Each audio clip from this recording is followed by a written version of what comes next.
thank God that he was able to give us his details, and then we started reading about those guys.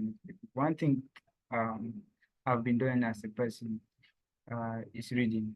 I've read a lot, even before I transitioned to the career I'm into right now. I had to read. It cost me a lot of sleepless nights, my career particularly. I'm into tech generally, I'm a software engineer. But I didn't study software engineering in school. I didn't really study computer science. I studied industrial chemistry. I was supposed to be locked up in one lab somewhere, but I took a bold step after my NYC to start learning tech engineering, software engineering. So it cost me a lot of setback, but with resilience, which I practically never knew I was doing it when I was coming up. But over time, immediately I became aware of myself through one training. I think it's called TNE, the next economy. Um, I became aware of who I was and my purpose, how I should live on this earth. And, I discover myself, I discover my purpose on earth. It cost me a lot, as I said, but then I kept pushing over time. Especially, I remember when I started reading about Elon Musk, reading about Bill Gates, you know, a lot of my friends, a lot of my family members, yes, like these things, and you're already a graduate, you're supposed to be working. I remember when I got a job with a bank and I turned it down. And then all my family members were against me. My friends were like, something is wrong with you upstairs. You're supposed to be, you're working class. You're not supposed to be learning skill by now and all of that. But I stood my ground because I had made this decision, which is what I want to live for, what I choose to live, my purpose. I find fulfillment. Even when I was still learning, I was fulfilled. I remember when I first learned my first job, I was so happy, but the sleepless nights, which nobody was seeing, the moments I cried in my room when the code is not running, those moments were not public. So many people don't know. But then until you talk about it.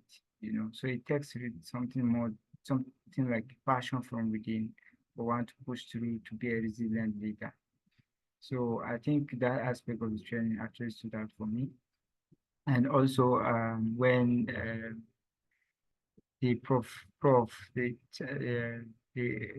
Indian prof was presenting, her communication was just like, okay, sorry, the person I think I was mistaken was Jeff, not Chris.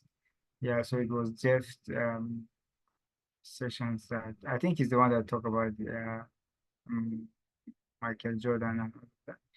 So It was Chris that spoke about Michael Jordan. okay, That yeah, was just yesterday. So it was Chris, not Jeff. They yeah, looks yes, yeah, I see that their pictures look alike, but it was Chris, yeah, not Jeff. great. So Chris actually made this thing so like he expanded it, and that was like as if he was speaking to me directly when he was communicating. And also Prof laying the foundation. I really enjoyed this training, and I think for me, I I am going to God helping me work on my reading skills because lately the rate at which I read books dropped, and then I had to pick it up again to see how I'll keep being resilient in that aspect to push through, you know.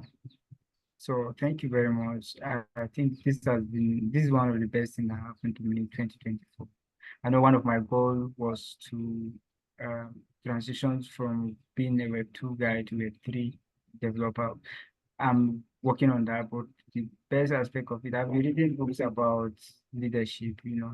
So, but then this training was timely and it helped me to achieve my goal of first quarter of the year, even though All we are right. almost at Thank this you so point. much. Yeah. Thank you so much, Jeffro, for sharing. That was wonderful and that was elaborate. So I can say that we're always very happy to hear from people share their experiences because we are not just doing this training to be like an academic training, but we want to connect with you to talk about things that you can relate to and apply them. So for the fact that you're able to connect everything you are learning to your own experience, it's actually very wonderful. And in that way, it will be easier for you to apply those skills or the knowledge that you have garnered from this session. So because of time, we'll be taking one more person, that is David Moses. So Moses, you can unmute your mic and share with us your experience. What do you think went well? And what seemed tricky? And what do you think we can improve on? So we'd like to hear from you briefly. Try to be brief because we have to go into the session very soon. So you can Okay. unmute your mic now. Good evening, everybody. Good evening. First of all, I really am grateful that I joined this event because that shaped my mind, and I've learned so much these few days. Okay, so particularly I like the style of the coaches who spoke, the people who spoke, from Chaya to Jeff, and then to Chris, and then to the other guy that lectured. I think each of them had a different style of teaching that was very unique and helped me particularly to understand. And then the way they answered the questions, they just went nail on the head, and it helped me understand so much about leadership. So thank you for putting this whole event together. However, I'm asking, like I typed in my chat box, I was saying that I don't know the possibility of having offsite events like this, like boot camps, physical boot camps. I think it will go a long way. Yeah, thank you. I thank you so much for your comment, David Moses. I think your line of reasoning is very good, and I don't want to spill this thing, but then when our boss is coming to talk about PFF again, he's likely going to talk to that aspect that he just spoke about, and having a physical boot camp like this, because I think we're actually working towards that. So on that note, I would like to introduce the president of Precious Fountain Foundation to give his welcome and opening remarks for this last session of the Precious Fountain Foundation International Leadership Bootcamp. Jessica Beatus, we would like to take you maybe after the session from our speaker, because right now we have to try as much as possible to cover what we have on ground. So I've noted that you have raised your hand, so we'll take you after the session proper. So let's have Uncle Sub now. Hello, how are we doing?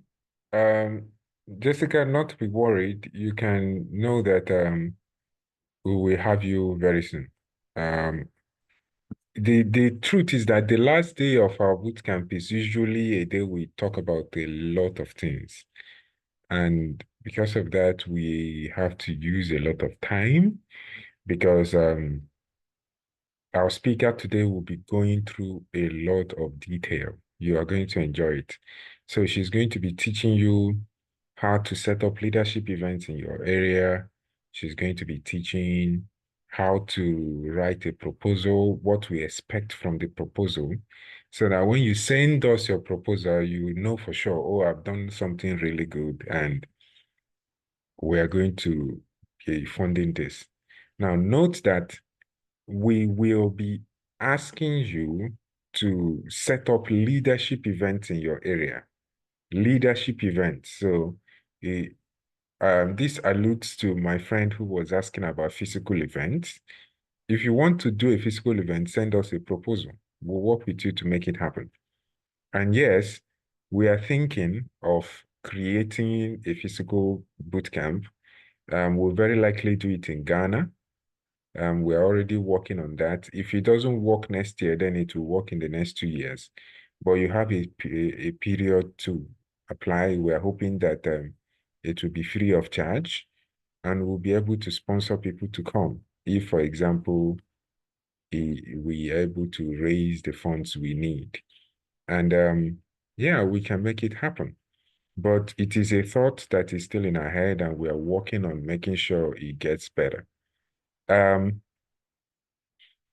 want to thank you for being present in our conversation right here today. If you know your friend that was here on Monday, or on Tuesday rather, on the first day, and is not here now, it's very important to call them to join, because what we are teaching today is what will really, really make it important for you to know how to set up leadership events in your area. We've had speakers from all over the continent, from outside, people speaking on very different topics. It is time for you to now learn, because learning means there is a change in your character based on what you have heard. If you don't show us that you've learned something, then our words for the past 5 days will not make any sense. So I'm looking forward to getting very quality proposals as always. And who knows, we'll even be able to do a project that you may not understand. Now, if, for example, you think that my project is worth more than $100 and you are really, really convinced that this project is very good, send us the proposal as well. We'll look into it. Trust me. We'll find a way to work with you. And we don't care where you come from. Send us a proposal. This is not going to be specific to any gender, to anybody from any place. Send us your proposal. And if you don't know how to write a good proposal, make sure you clear your schedule. If you're on the road watching us, just sit in one place, get a pen and paper, and let's get down to it. Always note that as a leader, you are called upon to do things more than other people. So out of all your business, include the time for writing a proposal inside. Include a time for writing proposal inside all your business, because of is something that we will look at and say, okay, this person deserves this funding. Now, I want to thank you all for being a part of this, right from when Mawuli started, to Chaya, to Jeff, to Wilson yesterday. Today, Afua will be talking, and I want to assure you that this is going to be a wonderful time. Afua has done this for 3 years, so she knows exactly what to do. She knows where to expect your questions, and we'll be looking forward to them. If you want to join Precious Fountain Foundation, Francis is going to send you links to send us an email. And Yahaya sent us an email yesterday, and we'll get back to him very soon. If you are somebody that wants to get in touch with PFF, you want to be part of what we do, send us an email, inbox us on any of our social media platforms, go to our website. There is a sign-up sheet there. Fill it. We'll get in touch with you. You are important to us. Without you, there is no PFF. There is no spiritual PFF anywhere happening without your support and your ability to help us make this happen. And we look forward to listening to you, to hearing from you, and to partnering with you, no matter the country you come from. Thank you so very much, and back to Francis. All right, thank you so much, Nkansah. So with that, I will be calling on Shalom Anya, who is a PFF volunteer, and she'll be moderating today's session. So Shalom, you can take over from here. Thank you. Okay, thank you, Mr. Francis.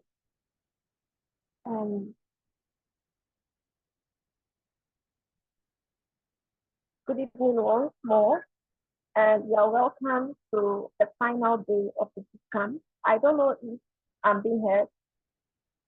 Please confirm, can you hear me? Yes, we can hear you. We can hear you.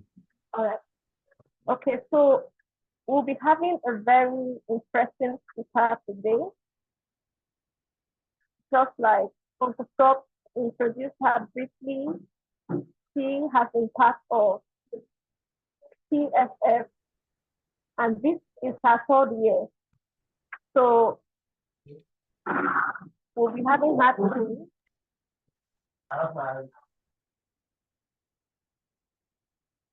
so I'll go over her bio and bring her in. So we'll be having Afua and Asamoah. Afua is a PFF volunteer. She's currently a trustee of a Saturday school in Highgate, London, and has previously served on the youth board of a children's charity in the UK.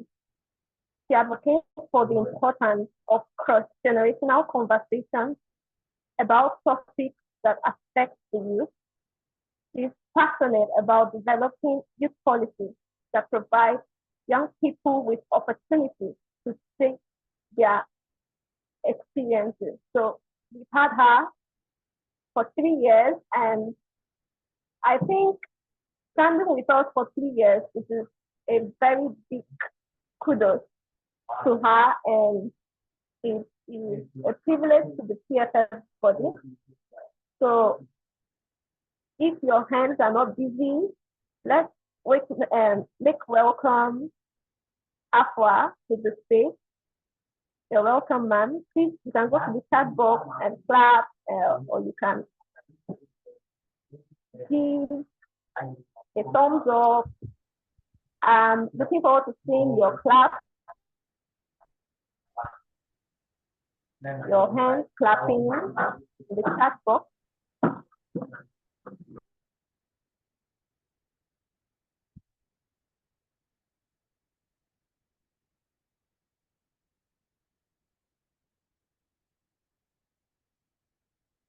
Okay. Can someone just let me know if they can hear me?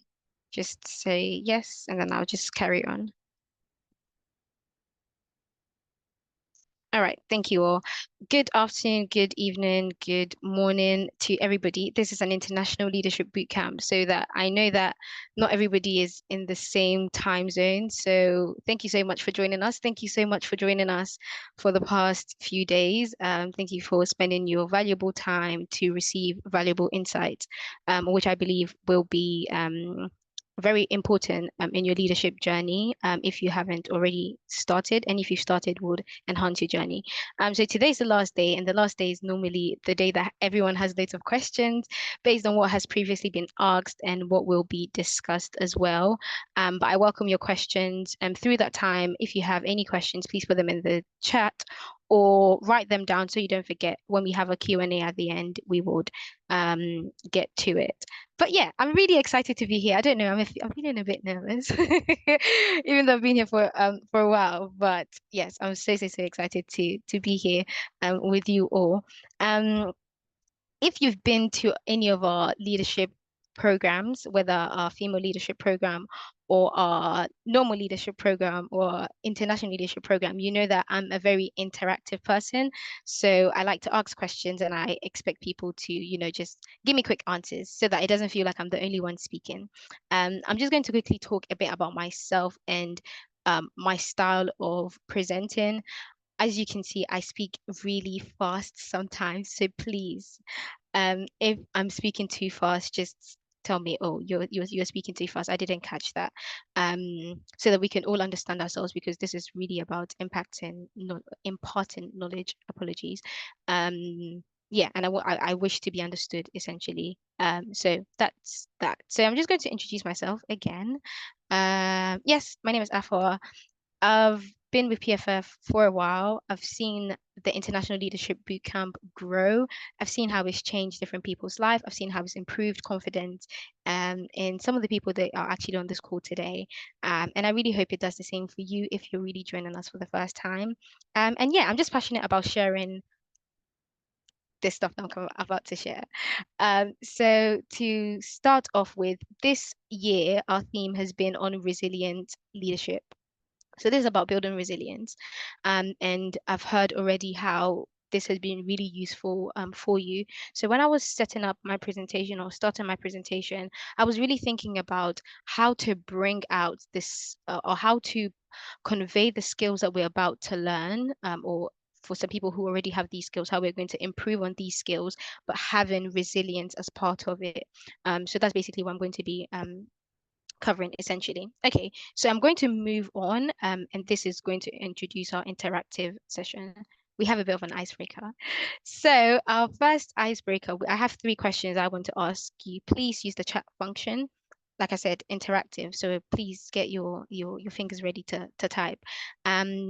Just so I can learn a bit about you and also learn a bit about the headspace that you're in. So my first question for our icebreaker is, who is your favorite leader? Who is your favorite leader? Let's hear who your favorite leader is in the chat, please.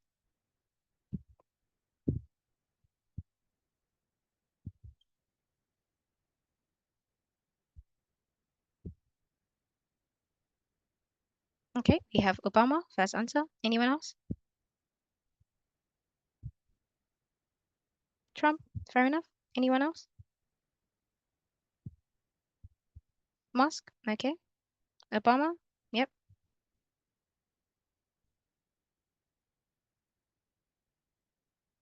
Let's have a last one. Anybody else? Okay, Mandela, lovely. Next question.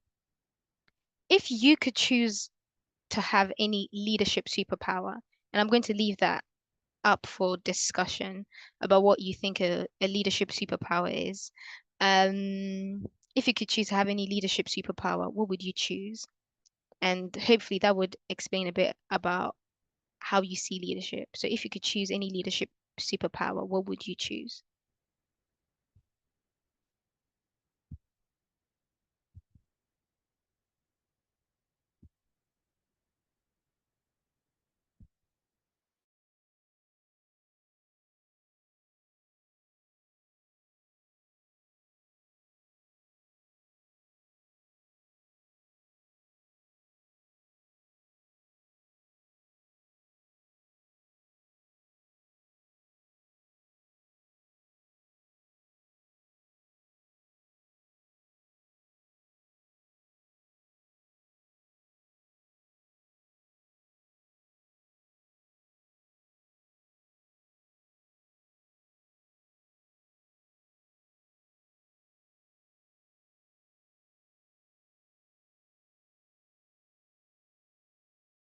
Am I speaking? Oh, sorry.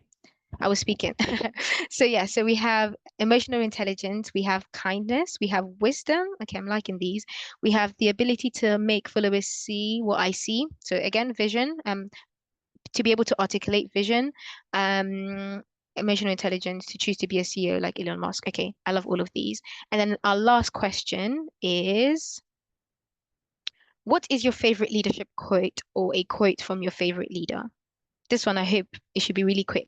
If they're your favorite leaders, what's a favorite quote from them that you like, or a leadership quote that you've heard generally that you like, or you've read somewhere?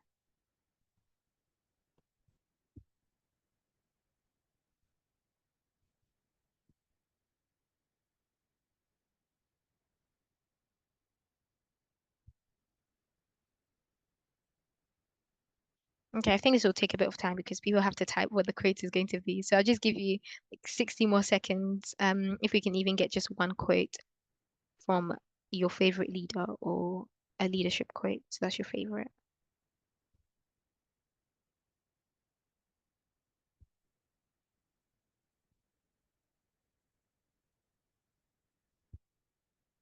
Oh, I love that. That's someone stole my quote. It always seems impossible until it's done by Nelson Mandela. Success of a leader depends on their successor. Ooh, okay. We might have to unpack that. Nice. Um, Ask not what your country can do, but what you can do for your country. Yes, yes. We're also going to unpack a bit of that. Um, it is our choices that show who we truly are, far more than our ability. Rowland, lovely. Okay, it's not because you are. Okay, so the Ubuntu um idea. Elon Musk. Oh, guys, I'm liking these quotes. I need to steal them. When something is important enough, you do it, even if the odds are not in your favor. I love that. Lovely, lovely, lovely. And then maybe let me read the last one. Um, when it comes to crucial conversations, silence is not. Mm, okay, thank you guys. Okay, I'm really liking this. Okay, so I hope like this really like sets the scene for us, and also like just to make your voice a bit heard in what we're about to discuss, which should not necessarily be new to anyone. Um, but yeah, actually, let's go back to the leadership superpowers. So when we were first looking at leadership superpowers, we had things like kindness, we had let me look through. We had emotional intelligence, we had wisdom, we had a bit of wisdom, and we had vision and clarity. So I'm just going to go through some pictures, and you guys basically just type in one phrase. What do you think is basically going on in these pictures? So we have picture number one, we have picture number two, picture number three, picture number four, and picture number five. So just type, just it can just be like one word. What do you think is going on in these pictures that I've just shared?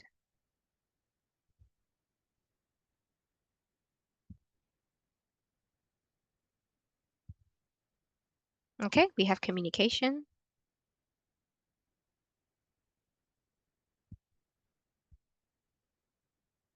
Leadership, yep, definitely leadership. Strategies, lovely, yes. Anything else? Agreement, yep. Ooh, yes, inviting someone to a team, yes, so a bit of teamwork, leadership. Okay, I'm just gonna pause for there. So when I was first thinking about this, I was thinking about our leadership superpowers, and I was like, what exactly am I trying to portray by sharing our leadership superpowers? And like, what do people aspire to be when they want to be a leader? So these pictures are some of the things I aspire to be as a leader. Um, the first one is the death stare. I want to be able to have that kind of stare that people know I mean business. And I mean, as much as it may come from like a humorous perspective, part of maybe this is just like a small tangent, but part of leadership, maybe from like a female perspective, is being bold enough to be taken seriously. So maybe this is just a bit exaggerated, but that's why I thought of the death stare. So this is something that I just think about my own self. The other one has to do with negotiation and mediation, which has just been put in the chat, and agreement. Leadership is really about negotiating, finding sometimes in certain situations finding what they call the BATNA. That's the best. Okay, I'm gonna forget this, but it's like the best next. I forget. I'm going to type it in the chat.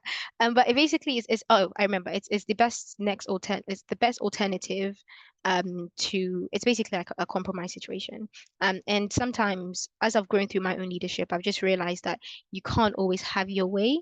And it's about being able to understand people to be able to find the next best thing that works for everyone, like everyone is on the same page. The third one has to do with, like I said, it's like a military scene. And the reason I picked this is because sometimes it's really, really good, to be a leader when everything is fine. Nothing has gone wrong. You have money in the bank.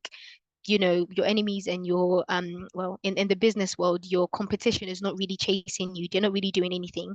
That's when people want to be leaders. Like that's when it's nice to be a leader. But actually, leadership most of the times, and where we see the true test of leadership is in these very difficult emergency situations. And I always want to think of myself as a type of leader who will be able to handle these type of emergencies with a lot of tact, with a lot of skill, and with a lot of urgency as well. The other one, because I realized all of these were men, the other one is actually like a sales type of a leadership skill. Um, and a lot of people, in terms of leadership, don't know how to sell.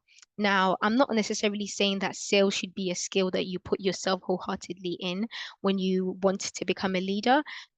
But we'll find out soon that being able to articulate what you're thinking, and being able to articulate your vision, which can be like exaggerated in the sales form, is a very, very important skill that leaders should have.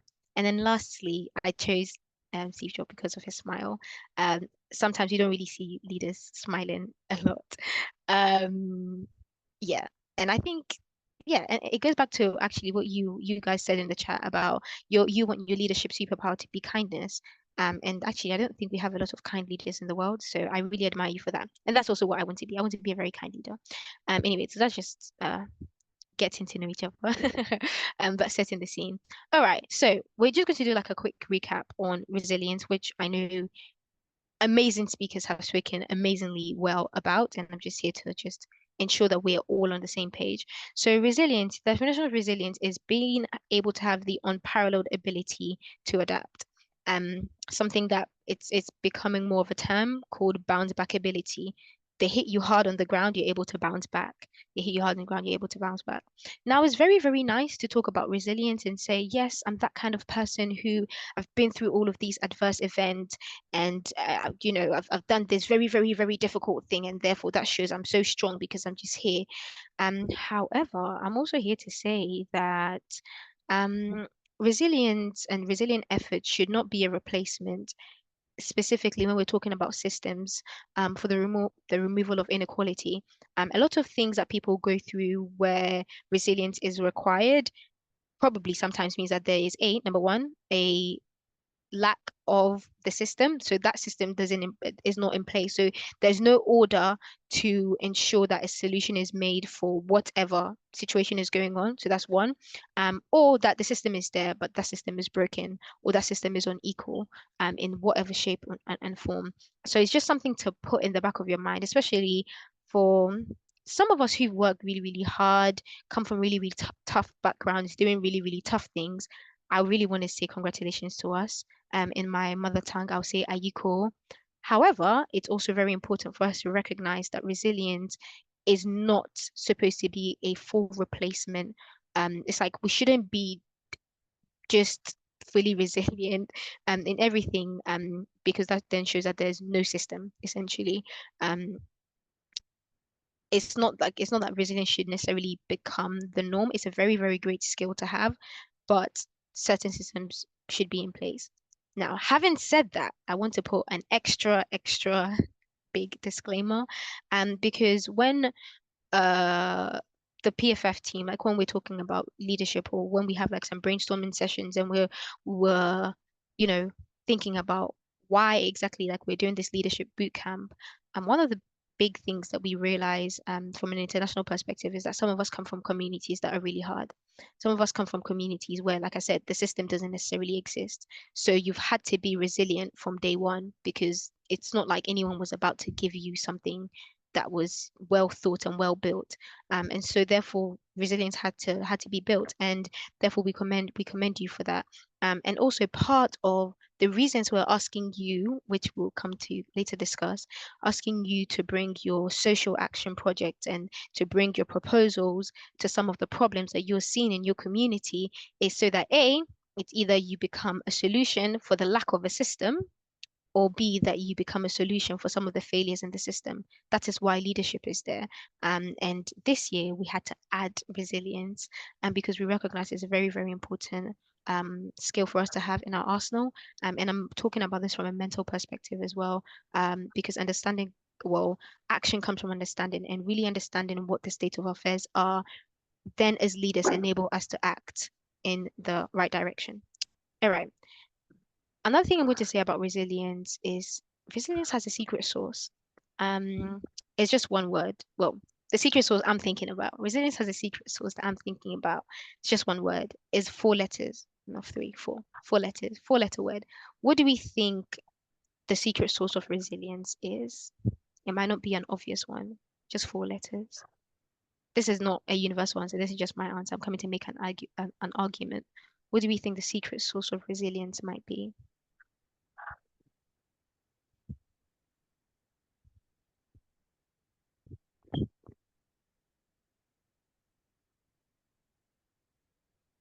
Anyone? You can put in the chat. Anyone?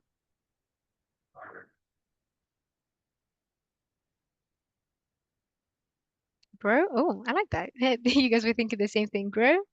That's a good one. That's a good one, actually. I mean, but it's not like an objective one, so it's not my answer. But thank you so much. No.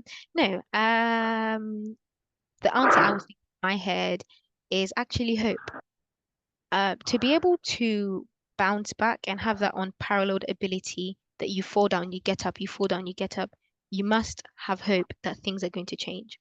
And actually, I put it to you all on this call that things are going to change, sometimes not necessarily because of others, but because of you. And this is why the skills that you're developing, or the skills that you're going to enhance, is for you to see yourself as that hopeful solution to the problems that you're seeing in your community. So, like I said, my argument is that the secret source of resilience is hope. You have to hope that there's going to be a better tomorrow. Because if there's not going to be a better tomorrow, then there's no point being resilient. Then when you fall down, you might as well just sleep on the floor. So yeah, that's my argument, that the secret source of resilience is hope, and that's something we should keep up in our minds. Yeah, even when things don't necessarily seem as they ought to. Oh, where's my thing? Right. A little quote for us from Desmond Tutu. Hope is being able to see that there is light despite all of the darkness. some of the exercises I'm about to ask you to do in imagining the solutions basically to some of the problems you see in your communities, you would realize as you're going through those exercises is that you are seeing metaphorical darkness in the places that you are. You're like, oh, I can't believe the education system is broken, and why is no one doing this? And the government don't have this, and someone told the money, and I don't know, the things that basically go on, all of these, like I said, metaphorical darkness, things that are broken, things that are not working, that are impeding people's futures. Your resilience that you're bringing to that solution, or you're bringing to that solution, is being that hope and seeing that, well, there's probably just a glimmer of light despite all the metaphorical darkness that is around. Right. Next. This is therefore where we get very practical. We're coming to build, we're coming to pack our leadership toolbox. So there are three main things that are in a leadership toolbox generally that we talk about every year. The first one is proposal writing, because this session is very practical. So it's showing you the practical steps to do what you ought to do. And like Uncle Top said, we have very high expectations of the proposals that come through. So the first one is proposal writing. The second one is public speaking. Public speaking has to do with being able to articulate your vision, which we'll talk about. And this time I've also added another extra bit, is public speaking and influencing. So proposal writing, public speaking, influencing, and then finally report writing. But while that's in your toolbox, the thing that's going to actually carry the box this year is resilience. We have to remember not to give up and to bounce back despite the rejections that we may get. So, as always, I talk about what the problem is. There's so many problems in this world. There's so many problems that plague our communities. There's so many problems that plague our personal lives. Problems are many. But one way I like to think about problems is with this quote. And it basically says that no matter what the problem is, it's always a people problem. And this is by Gerhard Heiberg, who is a technologist. That's how they describe him as.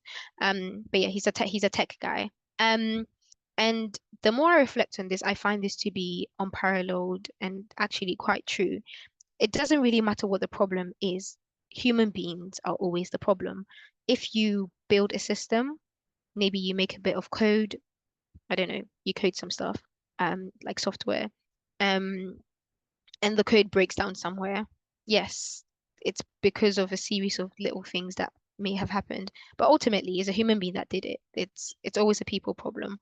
And therefore, I believe the art of solving the world's biggest problems is about enabling or creating an environment for people to be, should I say managed, or for people to be organized, or for people to just lessen the risk of people doing things quote unquote wrong. And therefore my argument would be that the way or the solution to these problems that we face is leadership. So yeah, because if it's a people problem, then leadership is the solution. Because what I'll then go on to discuss is that leadership enables a lot of things that create an environment for problems to be solved. The caveat is that it has to be done right, because all of us know what bad leadership can do. Bad leadership doesn't only undo, it damages, and it really destroys.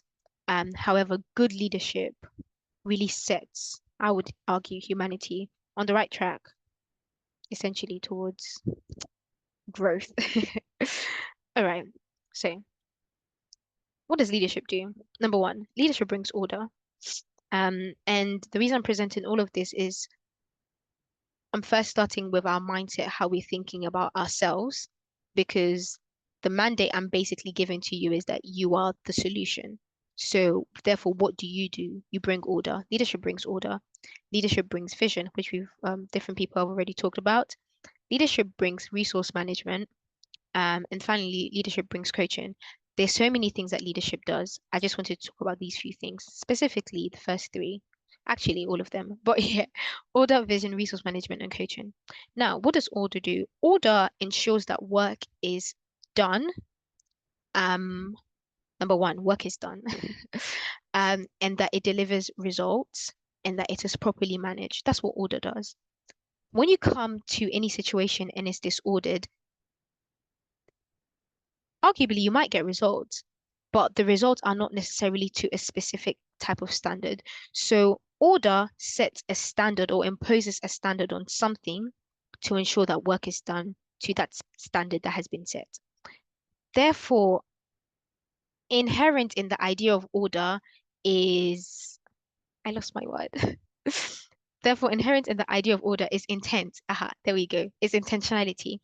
To be able to do something in an ordered way, what you have to do, or whatever that you're going to do, or whatever you're going to be doing, has to be intentional. So whatever work that you're going to do, whatever results that you're going to do, whatever your success criteria is going to be, whatever your acceptance criteria is going to be, you have to be intentional about putting it there. Because if you don't put it there, it doesn't get done. That's basically what order does. So number one, leadership brings order. Number two, leadership, or what leaders really do, is vision. And a lot of people talk about visionary leaders. These are the ones who change the world. They see a future that no one has seen. And remember, going back to what I argued about hope, implicit in vision is hope that the future that I see will happen against the reality that I'm seeing now, or the reality that I'm experiencing. So here I've basically said that leadership hold in their mind vision while understanding the reality of the present. This actually is a very pragmatic view, because sometimes when people talk about visionary leadership, they never really properly take into account the reality of the present. So sometimes it may feel like a fantasy, like, oh, and I'm wishing for this world. However, I would argue a proper visionary leader is really able to understand the reality of the present and say, what we're going through is terrible. What we're going through is really, really bad. But I'm not bringing this vision as a way to escape, as some people do, and escape and then they just leave the responsibility to someone else. But I'm bringing this vision to bring a solution for the future. Next one has to do with resource management. Now,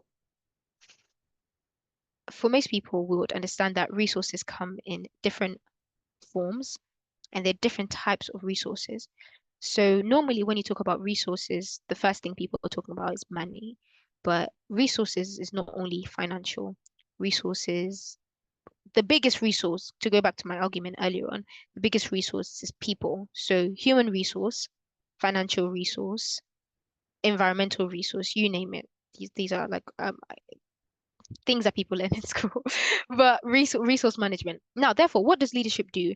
Leadership, now, who am I speaking to? I'm speaking to you. You, as a leader, you're doing your job. What do you do? Is to manage resource, to manage people, human beings, human resource management, is to manage finances that you have, to manage time, and etc., etc. Now, the question is, how do you do it? Resource management can come through what you already have and stewarding what you already have and doing it well. It can also look like being able to forge partnerships and alliance to expand and pull in resources. Now, the words I'm using may sound like really, really big, but being able to work collaboratively with other people to form partnerships, to pull in resources, whether it's, I wanted to say theoretical resource, but that doesn't even make sense. Whether it's knowledge, that's what I want to say, whether it's about bringing together people so you can understand something better, that is resource management. That is understanding that I have a gap somewhere I don't understand. I need to bring together a group of people to help fill up that gap so that then I can use that information, that knowledge to do something. That's resource management. Of course, resource management is also time, and resource management is also financial resourcing. So whether that is looking for funding from somewhere else or looking for investors to do something, any leader everywhere on this planet, as long as we're on this planet, you have to be able to manage resources very well. And part of that sometimes comes through forging partnerships and alliances. And then lastly, coaching. I don't think coaching fully encapsulates the team management side of leadership, Coaching can be one outlet. But as a leader, you really need to understand people and respect people, but also be able to bring people along so that they're able to understand the vision that you have. Now, people being able to understand your vision, unfortunately, is not on the people to understand you. In this world, everyone, arguably, is selfish. Everyone looks out for their own self-interest. No one is looking out there to understand you.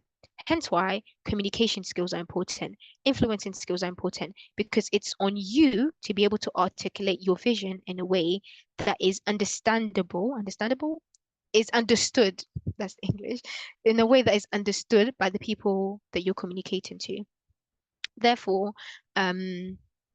yeah, you have to bring people along with you in your vision. If you leave people behind, remember again, people are your resource, even though they're the problem and you're the leader who is hopefully bringing that solution, you have to be able to bring people along as well. Okay, so that's basically what leadership does.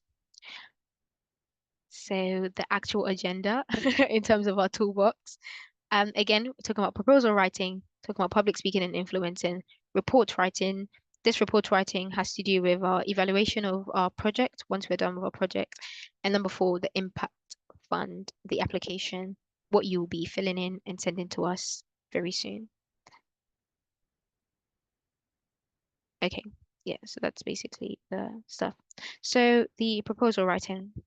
So how basically do we start with the proposal writing? And actually, I'll probably take some time going through this and allowing you to also start thinking about this. You probably may have some ideas of what you have in mind for your proposal and other things, but being able to go back to the basics and breaking things down and understanding things would hopefully really bring your ideas to life. Cool. So with anything, I believe in life, you first have to understand.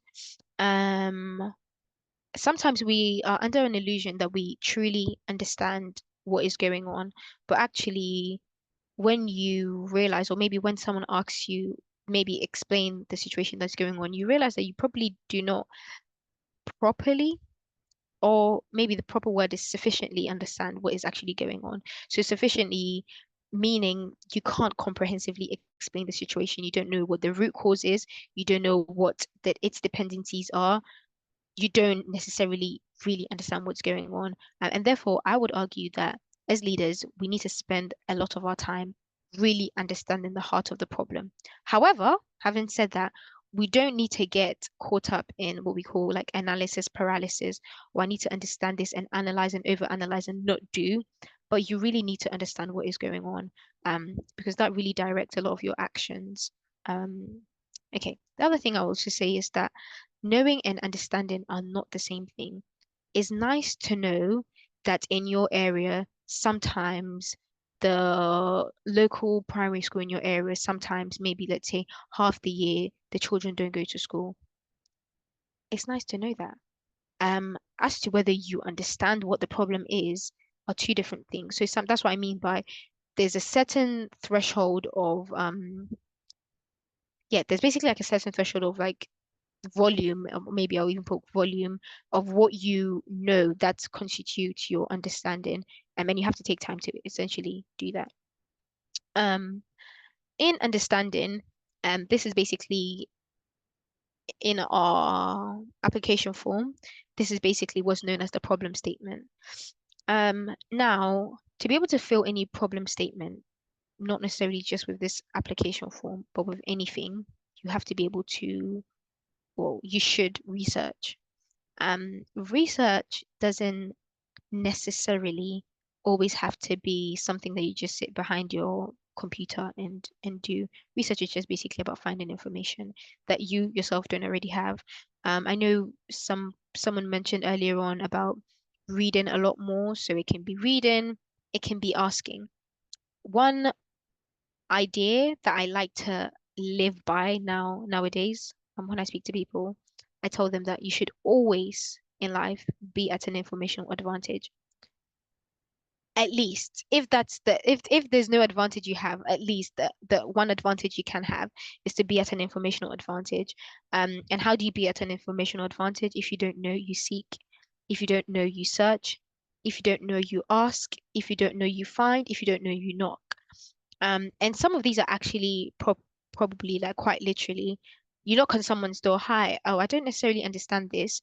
Why is this happening? Be curious, go and find out, because the more you know, the better you're able to really address that specific problem that you're trying to solve, which we'll come to. So always be at an informational advantage. And that therefore helps you to be able to describe your problem statement. Now, the problem statement of anything is pretty straightforward. It kind of says it from the name. What is the statement of the problem? The problem statement is how you're articulating the problem that you see, how you're scoping it out. Because in this life, there are loads of problems, like I've said already. You can't solve everything, or at least, and not at once.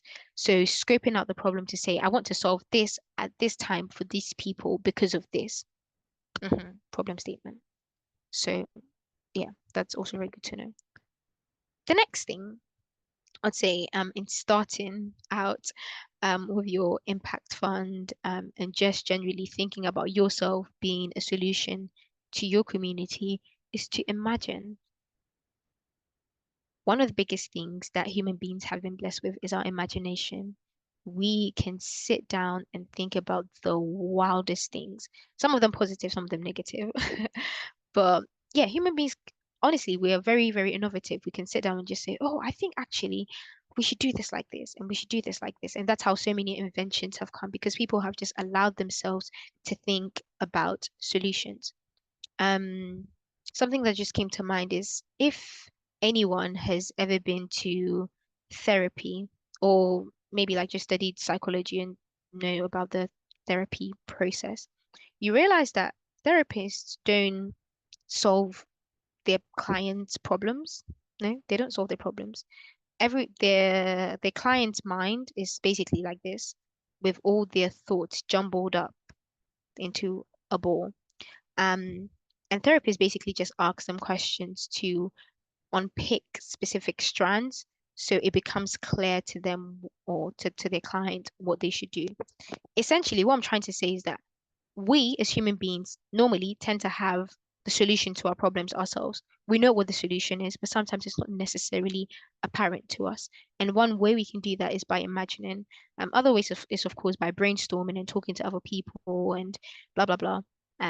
But one of the tools that you have that is at your disposal is basically to imagine. Now, Einstein said that imagination is actually more important than knowledge. I've already said understanding be at an informational advantage, and information is, knowledge essentially. But Einstein here is basically saying that information is more important, sorry, imagination is more important than knowledge, because knowledge is limited, whereas imagination embraces the entire world. And it's a simulation process given birth to evolution. Um, Yeah. So essentially, your imagination can take you loads of places. And within the realm of what we're talking about to do with being a solution to some of the problems that you see, it can provide possibilities that you haven't necessarily thought of. And sometimes that's just because you haven't given yourself the opportunity to think of these things. Okay, next, I have another quote from my favorite person. So this is my favorite leader. My favorite leader is Ellen Johnson Sirleaf. And I absolutely love this quote. Every time I think of her, I think of this quote. She basically says that if your dreams don't scare you, they're not big enough. The size of your dreams must always exceed your current capacity to achieve them. I heard this quote when I was like really, really, really young. And I think it was during a time where I was thinking of doing things with my life that people around me were not doing. So yeah, basically to say a bit more on that, I went to a comprehensive school in the UK. Um and this is when I wanted to go to sixth form. Um yeah, and the people around me were not necessarily interested in going to like a better school. They just said, let's just go down to the local college everyone would just go to local college. And I was like, no, I want to go to another school. I want to be around people who are smarter than me, who I can learn from. They were just not interested. And to top matters off, the school that I went to, I had to write a test to go in. And the reason is quite peculiar is that because I came from a comprehensive school, for the progression that I wanted to go to, I didn't necessarily need to write a test to go into the next stage. So when I wrote the test, everyone was like, you're doing too much. It's just too much. And it scared me. It really scared me because I was like, so no one around me is going to do like nothing? No, they were actually discouraging me. Um, and also the test that I went to write, I didn't necessarily have all the necessary knowledge required for that. Like, so it definitely exceeded my current capacity to achieve them. But anyway, thanks be to God that I made it, and the trajectory of my life changed. I really believe that that was one of the decisions that really changed who I am. But yeah, that was something that started with an imagination. I was like, oh, how would it be like being in a very different place to where I grew up? And then dreaming and then achieving. But I mean, that's like a success story. There've been other rejections, but that's just like one. Um, and then lastly is Mandela, which someone mentioned. It always seems impossible until it's done. Um, Sometimes the reason people think it's impossible because in their imagination it just hasn't happened, essentially. Okay, so that's, I think, part of the mindset that we need to have when we're starting out, essentially. Another exercise for us, but this is not something I would ask you to share. I'm going to give you about maybe 2 minutes. Yeah, just quickly think for yourself. If money was not a constraint, how do I desire to change the world or my community? So I'm going to say it for you. So if money was not a constraint for you, how would you desire to change the world or your community? What would you do if money was not a constraint? If you had all the money in the world. Okay, maybe not all the money, but if money was not holding you down, what do you desire to do for your community, or what do you desire to do for the world? Maybe the world is too big. Just think about your community. So I'm just going to give you maybe just 2 minutes to think about it and write it down. Maybe that could guide what your proposals may be. And then I have another question. So yeah, I'm just going to give you some time.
Okay, thank you all. Some people already typed in the chat. Thank you for sharing. Like you didn't have to share. But yeah, it's really sobering. I really hope that you maybe after this call just take time to really think about it. If money was not a constraint, and actually, I would even say do this as a personal exercise for yourself. Um, Sometimes every once in a while, I like to sit down and just think, okay, if I had all the money in the world, what will I do?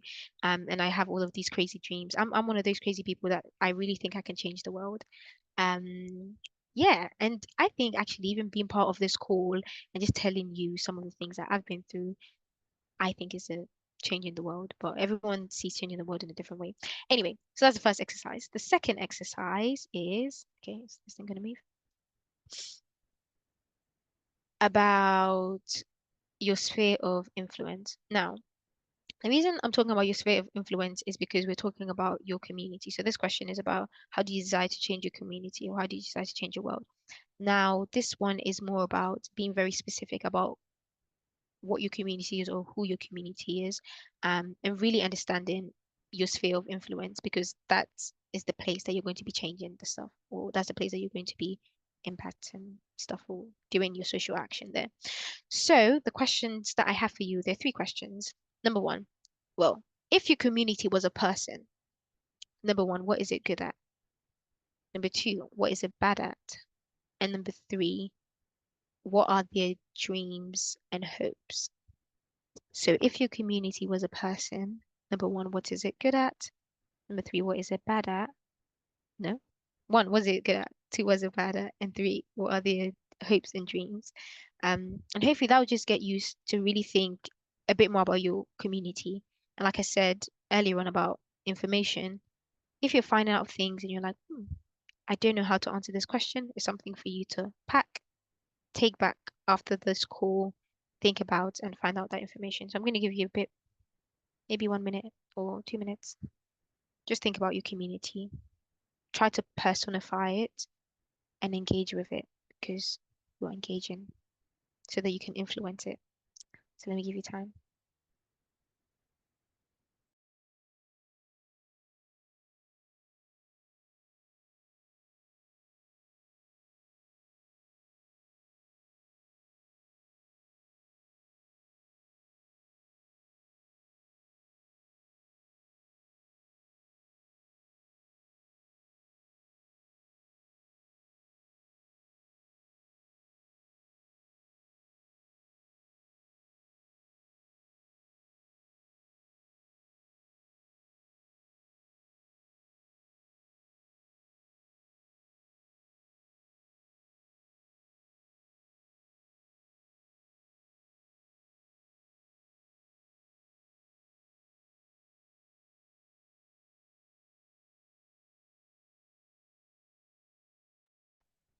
Okay, all right.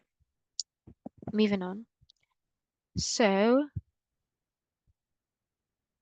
we've been talking about proposals. So I guess like the question is, are we ready to propose? And this is more of the practical aspect. So a lot of that was about the mental thinking that goes in what your content is going to be. Now this has to do with the how and the actual specific bits, some of which I'm sure people have already heard of before. So writing your proposal, writing your project plan, you need to answer these questions. And sometimes the questions will not necessarily be highlighted to say why, when, who, how, but to give a sufficient comprehensive answer that we would say, we would like to sponsor you for this proposal. Please put all of these things there. Number 1, why? Problem, which I've explained. You need to understand your problem. How do you understand your problem? You go and understand your community. How do you do that? You ask your questions, you knock on someone's door. If you don't know, you find out. Evidence. When you go and do your research, you would find evidence. Oh, when I spoke to the head teacher, they said blah, blah, blah, blah, blah.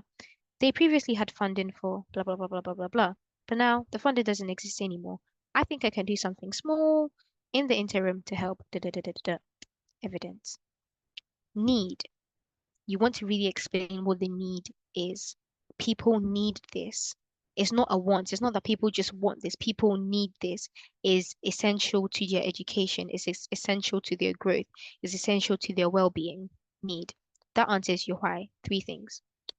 2, what? What am I going to do? Me, that I'm coming here to be the solution. What am I going to do? I'm coming to bring a change. Now, that change that you're coming to bring is going to be specific, measurable, achievable, realistic, and time bound, aka smart, which we all know. So that's the what. That's what I'm coming to do. 3, how? Coming to do these things. How am I going to do this? These are the activities I'm going to do this. I'm going to either, do a speaking engagement. I'm going to run a sports Saturday club and tell people about leadership for people in my community who are at the risk of being drug addicts. I don't know. You know your community. You know how you get to them. Number 4, Who? Who are your beneficiaries? Beneficiaries being the people who this thing that you're coming to do is going to affect. Is it student? Is it refugees? Is it mothers? Is it, you know your people? Who? But you have to define them. Next, when? I'm going to do this at this time on a Monday, on a Tuesday, only one day in June, only one day before September. When? Actually, not just when. I'm going to do this at this time. I would go and do my initiation stage at this time. Initiation, yeah, to speak to this person to get specific permission at this time. I will go and engage with these people at this time. I will do this at this time. You set things in order because remember, leadership is about bringing order to situations. And then, of course, where, venue, geographic location, demographic information that can be included as well. Okay, now it's good to talk about the what goes well or what should be in, and sometimes what doesn't go well. So here I'm just going to talk about why people get rejected, either for proposals from us or proposal from other places, or just generally sometimes why you're not necessarily able to feel the connection with other people when you articulate what you wanted to articulate, whether it's through a proposal, written, or an oral submission, like what I'm doing now. You probably didn't articulate your shared purpose. When you're speaking to people, you have to find the common ground between you and them. There has to be like a connection. They're like, oh, okay, this person is relevant. I want to keep listening to them. If you don't have a shared purpose, there's no point for them to listen to you because, again, like I said, human beings are selfish and they do what's in their interests to do. Number two, what value are you adding? Maybe at that time you're not necessarily adding value, maybe because they already know, or everything that you've said is not necessarily relevant to them. Um, or you're actually not explaining or answering their specific pain points. There's things about their life or how they're doing something as a pain point for them. You're not answering it. And then half of that comes because you didn't do your research thoroughly. If you don't do your research thoroughly, you don't know what their pain points are. If you don't know what their pain points are, you can't add value. Therefore, there's a rejection. All right, next. Oh yeah, and then this is about sustainability as well.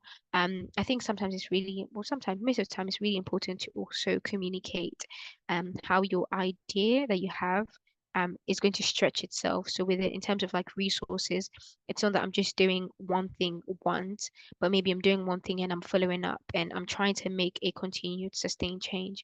And that may take a bit of time, but that comes with building relationship with your community, so they can see you as a trusted person that they want to be influenced by, essentially. Okay, right. These are some pictures from previous winners of our leadership bootcamp. Yeah, so I'm just going to almost re-articulate everything that I've said about social action and what the Impact Fund enables you to do. So the Impact Fund enables you to put on a social action project, a project within your community. What social action essentially is about identifying, planning, and carrying out a solution to problems within your community or within your spheres of influence. I've already, in the last slide, explained how you can identify your sphere of influence, and how you can identify some of the problems. You do that by doing your research. You go to them, you ask your questions, etc. Social action also has to be responsible action. You're affecting the lives of people. You can't act irresponsibly. And that also doesn't speak well of your leadership anyway. You have to act honestly and you have to act with integrity. I think these are very important for leaderships. You see that a lot of people, their leadership credibility goes down the drain because they have not acted honestly or with integrity and they don't do the right thing. All right, next. You need to be able to articulate your vision, which I think we started talking about. So this is basically what the form looks like. everything I've talked about already, it states it in the form essentially. So your why is here, the problems you wish to address, the evidence you found, the what you want to change, the how you're going to do this, the who, the when, the where. I've already explained this. Okay, so that's with the form. Oh gosh, I'm realizing I've taken time. Oh my gosh, I've spoken so much. Okay, sorry. Our next topic is public speaking. Public speaking has a lot to do with being able to articulate your purpose and telling a story, so you can bring people along in your vision. With anything that you're going to do anywhere in life, if you are initiating something, you have to be able to communicate your vision to people, is a fact. There's no other way that you can do it. And most importantly, someone can't necessarily communicate what is in your head if you haven't communicated to someone previously. So there's an art to doing it. There are better ways. There are ways to get better at it. And I'm just going to share a simple format for you to remember. Hopefully that'll be helpful. So in terms of public speaking, you can think of it in three distinct ways: the audience, the message, the strategy. You're always speaking to someone. So your audience is anyone, a group of people that are listening to your message that's essentially being conveyed. Um, yeah. So how you establish or how you connect with your audience, number one, you have to establish credibility. um People don't listen to people that they don't trust, and that's exactly why within the world of social media we see that influencer marketing, for example, it's just an example, works really really well because people understand, or they find a certain kind of relevance and therefore a certain kind of credibility with people that they feel a lot more close to. So you have to establish your credibility. There has to be a reason why people are going to listen to you. So again, you have to think about what the most appropriate methods to engage your audience would be. Maybe if you saw from my presentation, one way I try to gain that credibility with you, yes, it's nice for someone to read my bio, um, but one way I try to do that with you is to do a lot of interactive things so that I can hear what you're thinking and bring that. You're like, okay, she's a bit more relevant. I'll listen to her. Um, so that's one. Another thing is to ensure that you're well rehearsed, not to the point of sounding robotic, but to be able to, again, order your thoughts in a way that conveys the story and the message that you want to portray. And the other one is managing your fear and anxiety. If you probably had at the beginning of this presentation, I said, oh, I'm feeling a bit nervous, even though I've presented this now 3 times. But being able to manage your fear and anxiety is very, very important because it can be a hindrance to the message that you're trying to portray. And one thing I always remember is I have to keep my why in my head when I'm presenting, because I'm like, I'm presenting this because we're doing leadership, and leadership is important to solve some of the world's biggest problems. I don't have to be scared. All right, next, your message. Yeah, so how you create your message comes down to the problem that you're trying to speak to. You're always speaking about something, so the specific problem that you're trying to speak to. So understanding who your audience is, understanding who you are in relation to the problem, understanding what you want your content to achieve. So you may have heard, as I was speaking earlier, I said, oh, the reason I chose this is because da da da da da. There's a reason I pick certain things to convey a specific type of message. And then also like where you're going to speak. So for example, something I did this year, which I haven't done previously, was to put the banner in our background. So we're always reminding ourselves that we're in a leadership bootcamp. I don't think it's like not obvious, but some of these things are like quite subtle, so that you can bring your audience along with you in what you're doing. And then lastly, you have the audience, have the message, strategies, the how. There's so many ways in terms of public speaking that you can there's so much to do in terms of strategy. The most important thing is to know when to use it. So if you're naturally a lot more humorous and you know how to not necessarily make jokes for people to laugh, because most of what you're going to say from in a public speaking perspective is not going to be like a joke, but if you know when to include humor to lighten things up and to make people understand the gravity of what you're talking about, feel free to use it. You can use illustrations, you can use props, you can use stories, and the order in which you say things is important, because again, you're bringing people along. You don't want to lose people on the way. Demonstrations, analogies, calling out to the audience. So when I say, oh, please engage with me, these type of things, they're all strategies to be able to tell your story in a way that makes sense to the audience, because it's about the audience. And then a subset of public speaking also has to do with you, the messenger. A very big thing that people don't necessarily realize is that human beings judge you very, very quickly when you first appear in front of them. So therefore, in every type of setting, you're both the message and the messenger. So a lot of people like to say, oh no, I just came here as the messenger. But actually you yourself are also the message. So you're an embodiment of what you're coming to say. And that's where also the credibility comes in. So your appearance is important, your gestures are important, your stage management is important, eloquence, passion, confidence, practice, all of these things are important. Right, moving on. Oh yeah, I've said this to bring your audience with you. Yes, to show another picture of Bisola from 2 years ago. Yeah, this could be you soon. All right, and then lastly, the evaluation report. So the project evaluation report is very, very important. I'm actually going to give like an anecdote. So we in PFF run a project recently, and we had to do an evaluation. And when we sent the evaluation, even with all the training and everything that we had got, I think for me, from my perspective, this was the first time I had done an evaluation and gotten like a certain kind of sum of money for work that I was doing. And it was so interesting presenting the report, and then getting the feedback from, if you like, the people who gave us the money. And they said, oh, you should include this bit because this helps us to fund you next time to do something else. I was like, oh wow, I hadn't thought of that. So sometimes, just this is almost like just by the way, when you're doing an evaluation report, there's certain things, or think about it from the perspective of the person receiving the report. Of course, someone gave you money the first time. In certain situations, they might want to give you money another time. So when you're evaluating the project that you're doing it in such a way that they deeply understand the practicalities of what you've done, but most importantly, the value of what you brought to the solution that you proposed.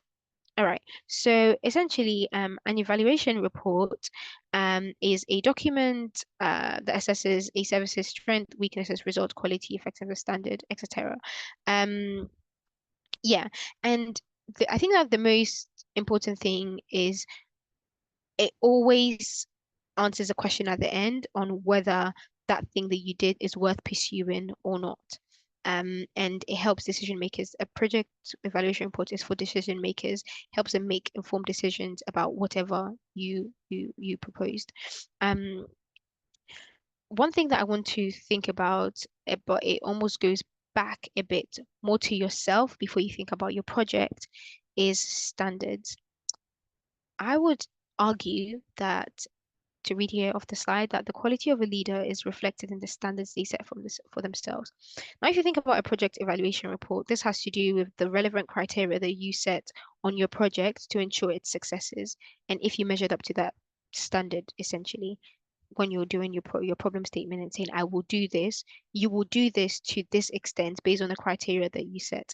However, coming back to you, the leader, doing the stuff, if there is no standard on your own personal life, there's no standard in the way you do your work, there's no standard in the integrity that you have, which I talked about earlier on, there's no standard in you being honest and in your dealings, then there seems to be a bit of a discrepancy when it comes to how you would even evaluate your work.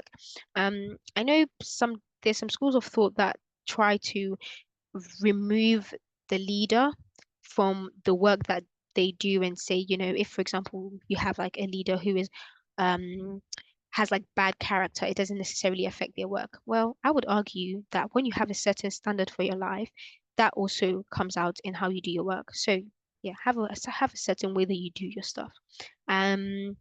And a new ideology that I think I would like to introduce definitely this year, also has to do with an acceptance criteria.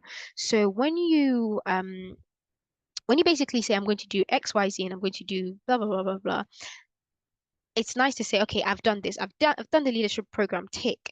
I've come back and written a report, tick. I've done this, tick.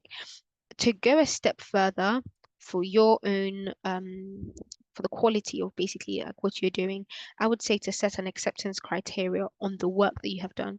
So an acceptance criteria is essentially a set of conditions that must be satisfied for a piece of work to be accepted. This is normally used in tech, and I mean, since the last time people in the leadership bootcamp saw me, I became, for example, a Scrum Master. So I'm just trying to pass on some of the knowledge that I learned recently.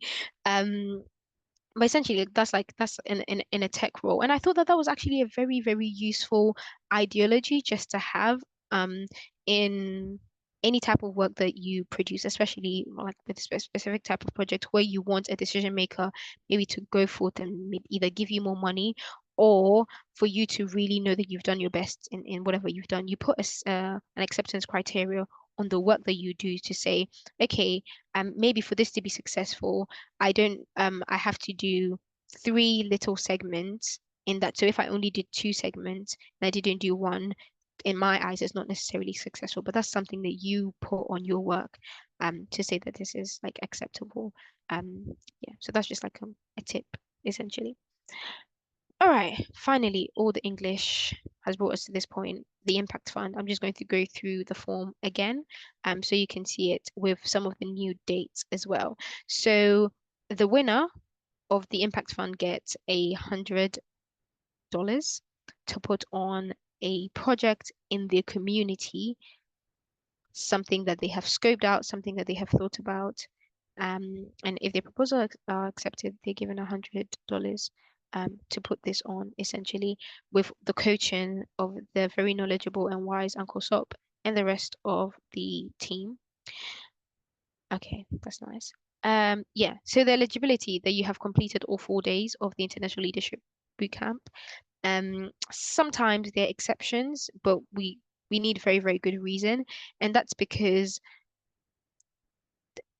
what is being learned in the leadership program is what is going to be imparted to other people. So hopefully that covers that. And of course, a good proposal. Bring a proposal, and we'll go through that. All right. So this is how it basically looks like. Apologies, this is last year's one, but nothing has necessarily changed. I'm just going to tell you what the new data in a bit. Yeah, essentially it tells you what the requirements are. It tells you the type of projects you have to do. So there's the info page, there's the budget estimation page. The budget estimation page is very important because we need to know what you're using your money to do. Now, it's not necessarily because we want to micromanage you. I don't think anyone necessarily wants to micromanage anyone, but it's about being resourceful. It's about saying that I have used this money to do XYZ, and I'm stretching the money as far as it can go to help as many people as possible within my capability, for example. So yeah, that's what it looks like. Info, budget estimation page. So the deadline I think is a bit tight. But Uncle Sop will answer all your questions. But I believe the deadline is the 8th of June, and the project has to be implemented latest by the end of September 2024. So yeah. So this is exactly how it looks like. You write your name, you write your project title, give your title like a nice name so that it's easy to like pick up and say, oh, this project that we're doing here. You put your start date, your end date. If you completed the 4 days of the training, your estimated cost, the summary, the project summary, you can include, or not you can, you should include your project statement, how you're going to solve the problem, etc., etc. So we try to make the form as easy as possible, but this is basically where all of that good information that I put about the who, the where, the why, the what, your everything basically goes here because you try to simplify it. You make sure that it is smart, etc., etc. Okay, I have spoken so much, but I'm going to speak again for the Q&A. But yeah, thank you so much for listening to all of this. I know you have so many questions. I expect you to have so many questions, because not everything may have been as clear. And yeah, you want to be at an informational advantage. So without further ado, I am going to pick one question. I think someone just asked a question now. Is this impact supposed to go viral as far as the person participated in this training? Am I understanding the question? But this impact is supposed to go viral as far as the person participated in the training. Um, sorry, can you please let me know? Or can you come off mute and explain this question, for example, the one that It just came? doesn't look like a question, actually. It Oh, it's not a doesn't look like question. a, Oh, it doesn't look like a question. Yeah, sorry, I yeah. was so excited. No worries, thank you. Okay, yes, okay, let me pause and breathe. Does anyone have any questions? Let's start from there before. Yeah. How do you get the template? It will be sent to you very shortly. Yes, someone has raised their hands. Please come off mute and speak.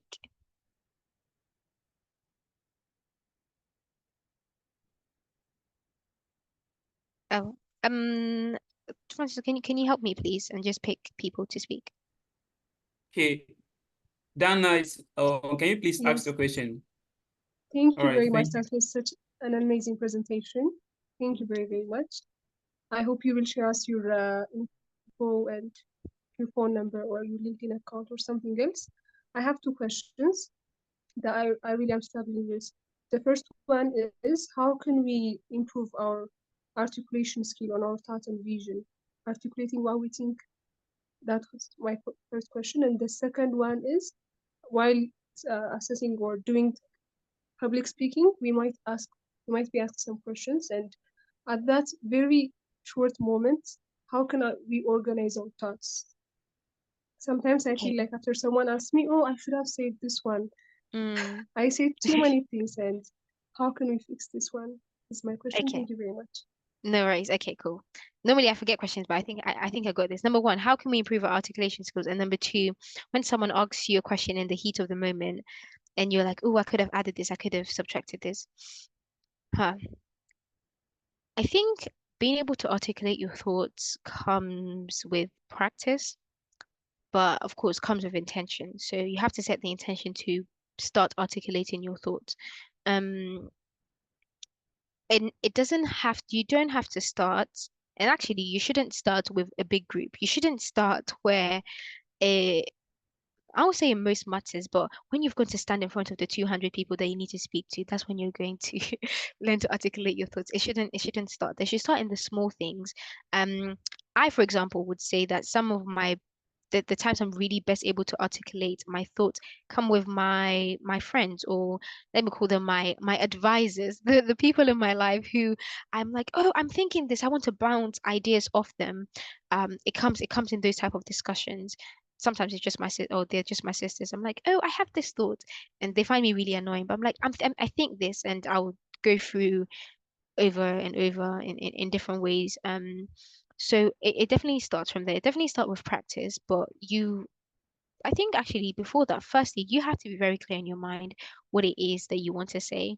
And I know sometimes as humans, we don't necessarily like to think before we speak. We just want to say, just go out and say all of this. But going back to what I said earlier on about understanding your audience, if you're speaking to an audience that you want to bring along with you, you have to speak to them in a way that they are able to follow you. For example, me, I like talking. I can speak for the whole world. I would just be yeah, yeah, yeah, yeah, just chatting. And one thing I've really learned just recently, actually, in my own personal career, is, for example, like a presentation really helps to bring me back on point, or else I'll just be just saying what does not need to be said, not in a bad way, but I just, yeah, and sometimes it can be too much. Therefore, I've lost people, and sometimes some people don't have sufficient information to say. Maybe they're supposed to say five things and they only say two. um so to your point, so being able to prepare beforehand, especially for those big type of situations.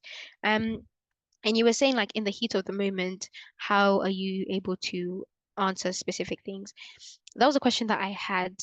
So maybe I'll just go back a bit. So I'm a law student, and I remember I I was doing some shadowing with a lawyer, and I asked this exact same question. So I was like, when you're in court and you're telling, yes, judge, this, and let's say you, in the heat of a moment, you have like a specific thought, and maybe you haven't necessarily thought about it well, would you go ahead and say it? And what he told me is what I'm coming to tell you. And he basically says it's all in the preparation. Being able to answer specific questions means you have um anticipated, yes, you've anticipated those type of questions. So being prepared, anticipating specific questions enables you to do or give those answers essentially. All right, thank you. I think that answers it. Does it answer it? I think it answers it. All right, thank you for that. Can we please have Parvati was it? I will admonish you to try as much as possible to be brief with your questions because of time, so that we can take everyone. So Parvati was it, you can unmute your mic and ask your question.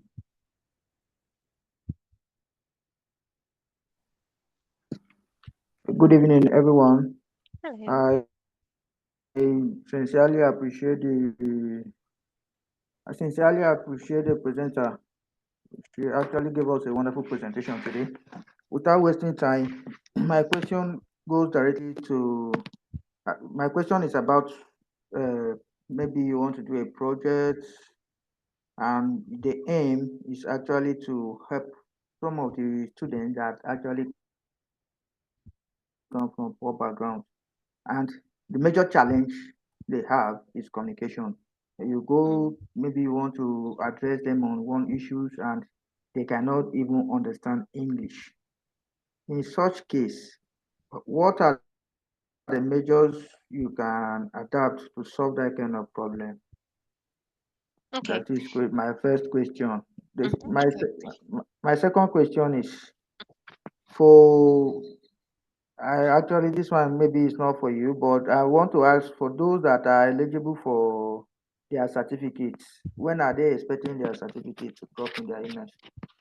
Those are my questions, man. Thank you. All right. Thank you so much. So the second question, I'll give you to you, Francis. The first question has to do with you want to do something in a community, but the communication issue you've pointed out is they can't necessarily articulate themselves in English. Um, I think this now has to do with the scope of the problem that you're trying to solve. If they speak a local dialect, and okay, maybe this may be countercultural. If they speak a specific local dialect, depending on what you want to enable them to do, you could do that within their local dialect because they probably speak a local dialect that they're fluent in. The only problem is that they can't necessarily speak English. If maybe let's say you're doing something slightly different, and okay, let's say they speak a local dialect and you want to just teach them about leadership. Why not just teach them about leadership in their local dialect so they don't speak English? That's one.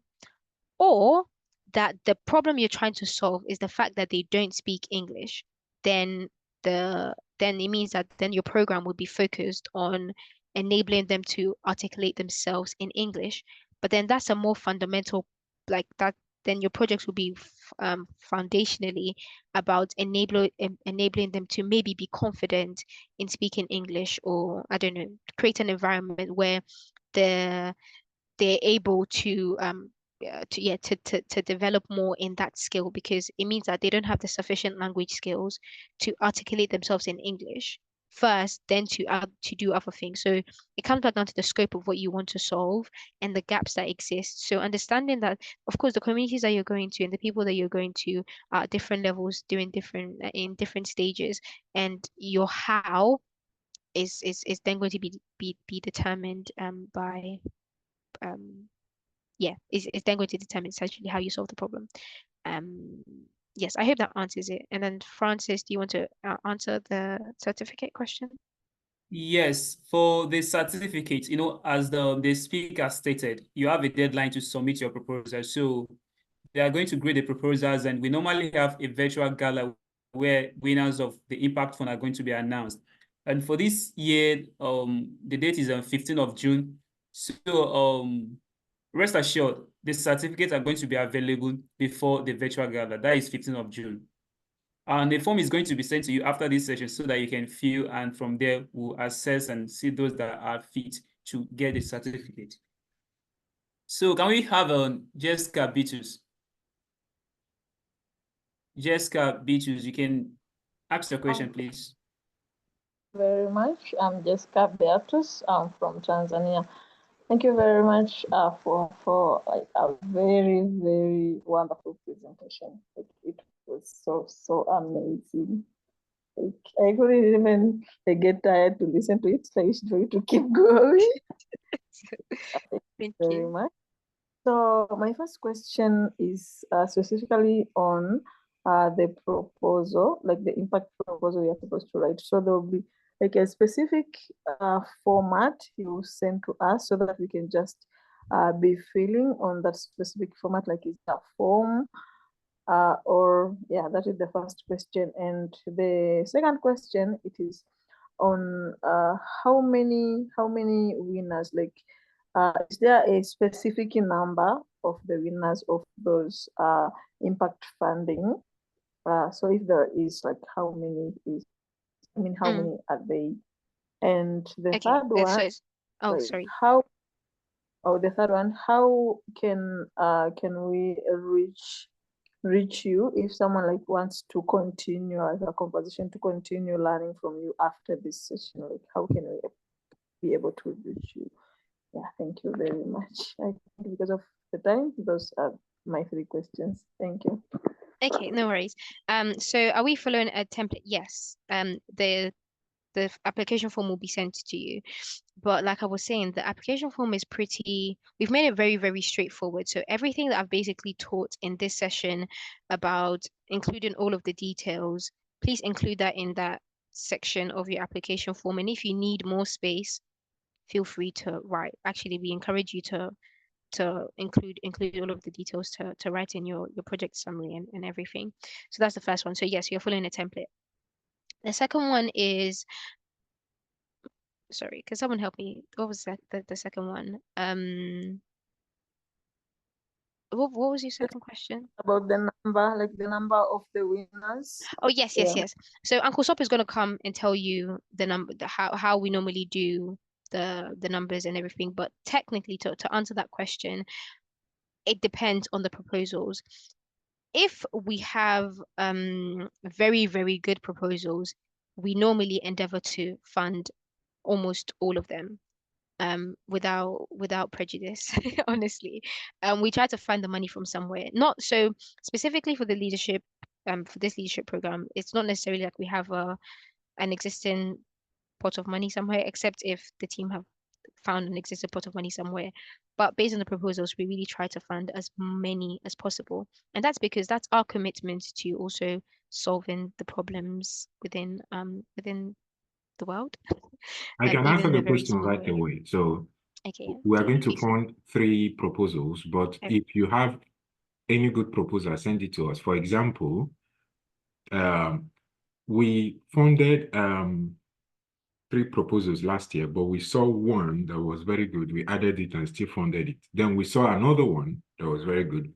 We added it and funded it. Then we saw proposals for female leadership projects, and that boiled into what we did with the Forward, our Africa Women Leadership Forum.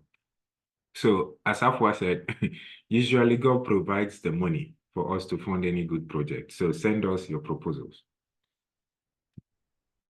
Yeah, so that was a very succinct answer. Send the proposals. They're good. We'll fund them.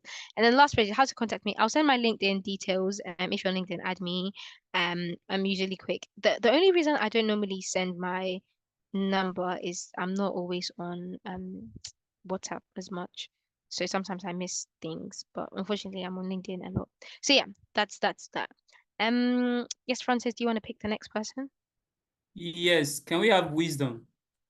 Wisdom, please ask your question. You're in. Right. Okay, good evening, Ma. Hello. I really enjoyed the class. I really enjoyed this section, and another thing I enjoyed here is the way you flow, the way you speak as well. I enjoyed that. So thank you so much for teaching us.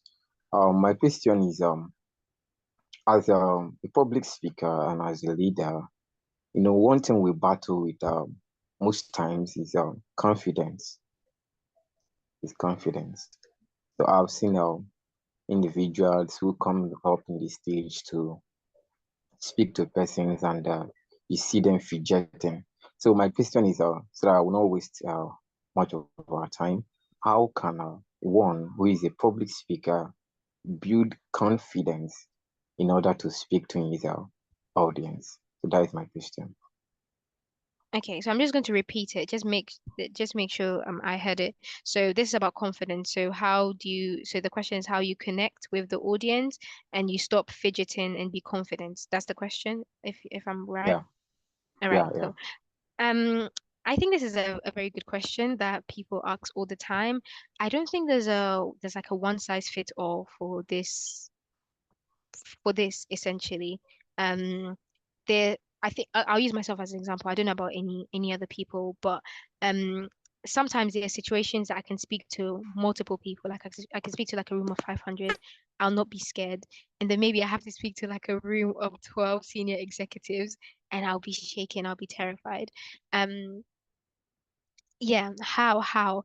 I think to go back to what I said in the presentation, one thing that calms my nerves down has to do with I just have to remember why I'm here and understand that what I'm coming to say is greater than the fear that I'm feeling at the moment.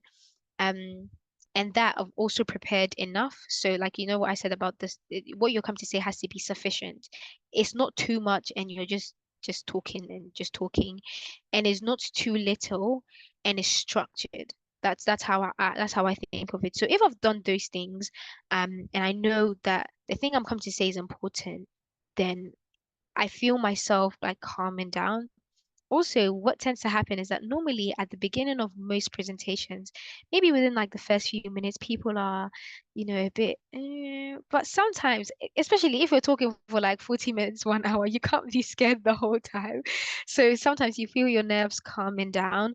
But it gets better with practice. But I think the big thing that I would maybe like put in my pocket, my back pocket, to remember to be confident is that the message that I'm coming to say is important. These people need to hear my message. And I'm going, and most importantly, I'm going to do my due diligence to take them along with me, and I'm going to make sure it's structured, they can follow it, and therefore I should feel confident that I've got this. So I think that's basically what I would say to answer that. Okay, next. All right, thank you. Can we have generation? Generation, you can ask the question, please. And wisdom, you can please take down your hand since your question has been answered. Generation from Sudan, can we please have you, if you are there?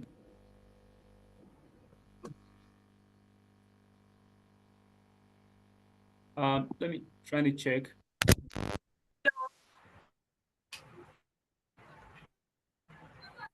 Can you hear me?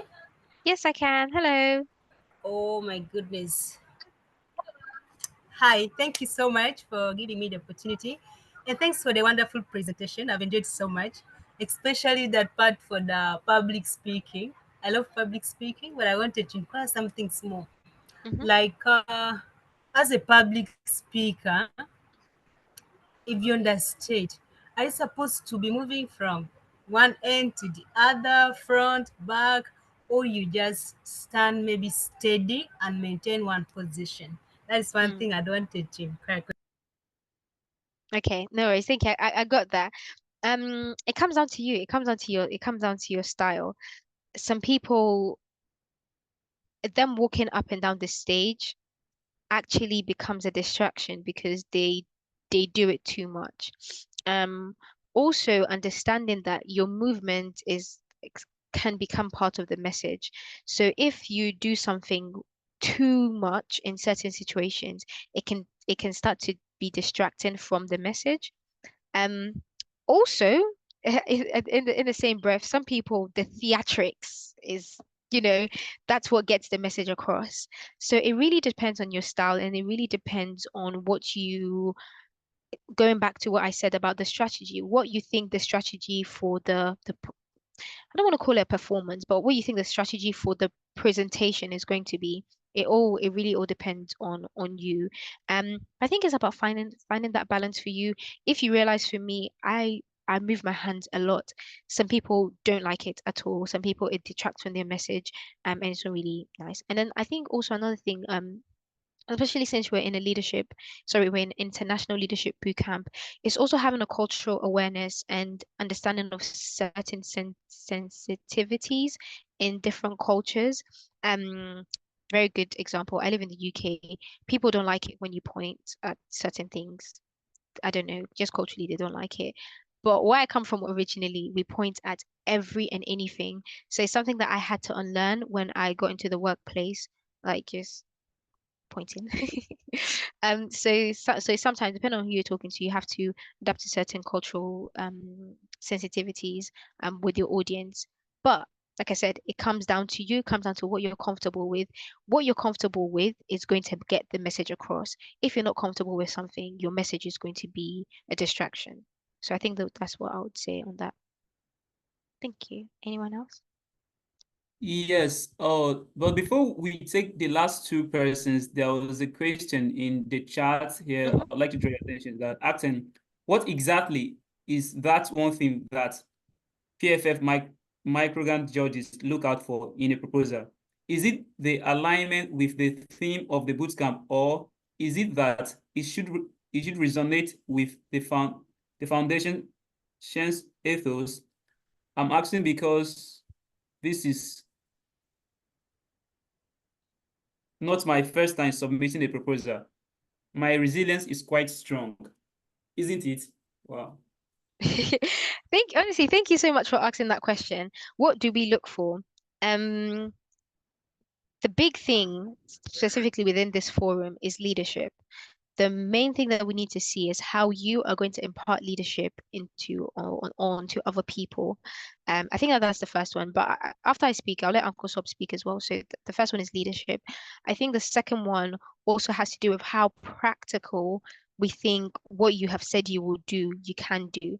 You're coming to convince us to give you money to do something. We need to see that what you're saying is plausible and you can actually do what you say that you're doing.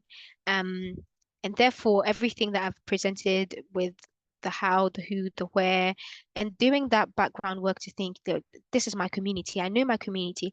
If, for example, you said I'm going to speak to some street kids as part of your project and you're going to speak to some street kids and then you say, oh, I'm going to put all the street kids inside a local church and I don't know, maybe do Bible studies with them versus someone who says, I'm going to maybe speak to some street kids and I'm going to do like a sports session with them. And through that sports session, I'll try to get someone from like a local championship team that they really like to come and talk to them about leadership and the importance of da da da da da. We look at those two, not to say that you putting them in a local church and do Bible studies with them is bad at all, not at all. But we're just looking at the practicalities and how it answers the need that they specifically have at that moment. Therefore, I'm not going to give you the answer of what we would have chosen. But the point is for you to be very, very practical about what you want to do, to understand who you're going to be to understand who you're going to be, who your beneficiaries are going to be, and the leadership aspect. Like, what are you doing to enhance their leadership? Yeah, Uncle Sop, anything you add to it?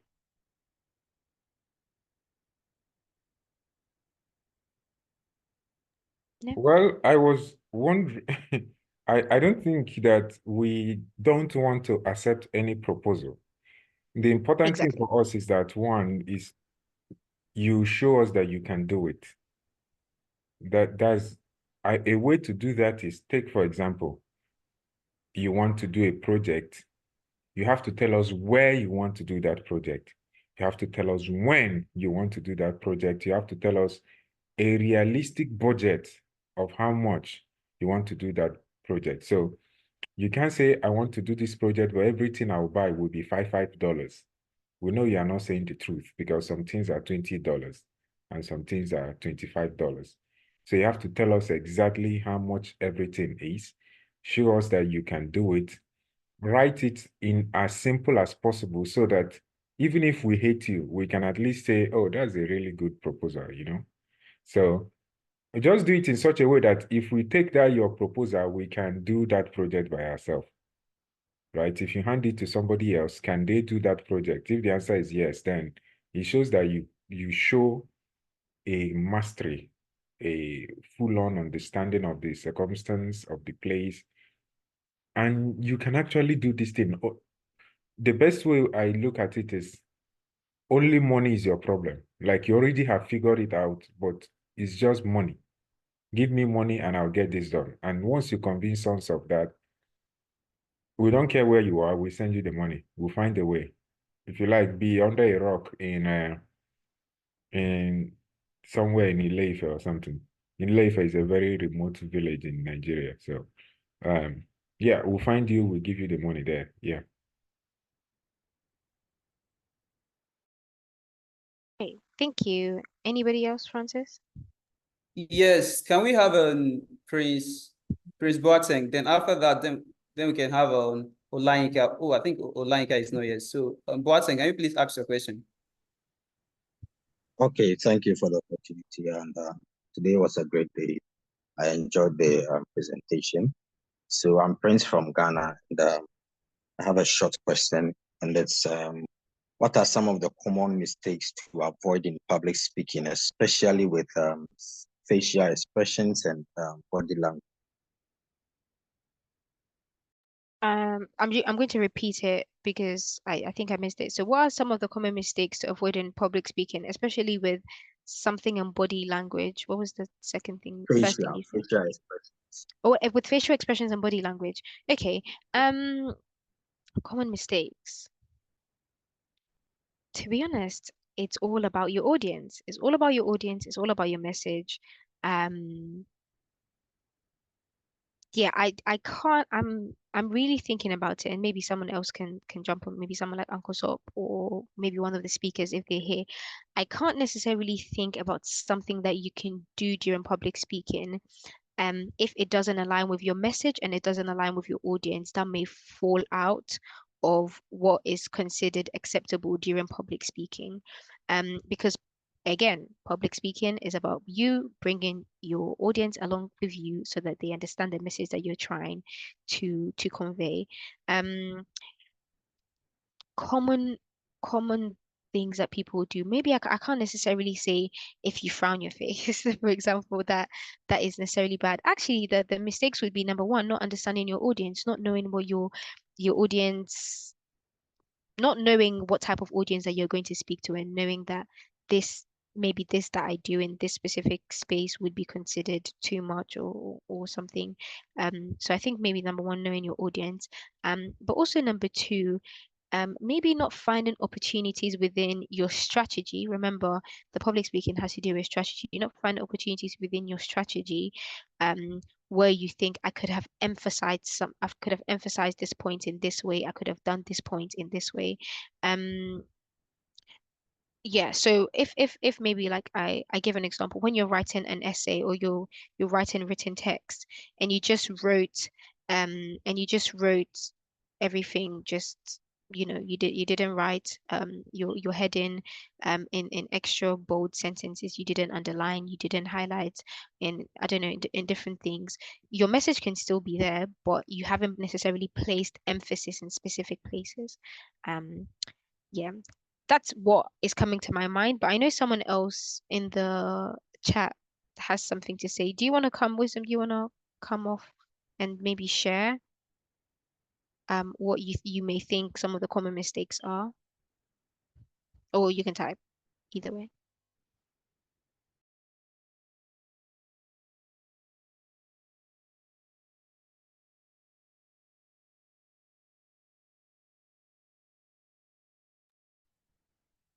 Yes, you are permitted to speak. Oh, let me see.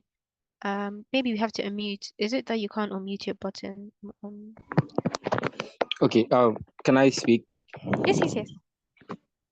Okay, I think with the few experiences I've gotten, I think some common mistakes that people do as public speakers is number one that I know is not looking at your audience eyeball to eyeball while speaking.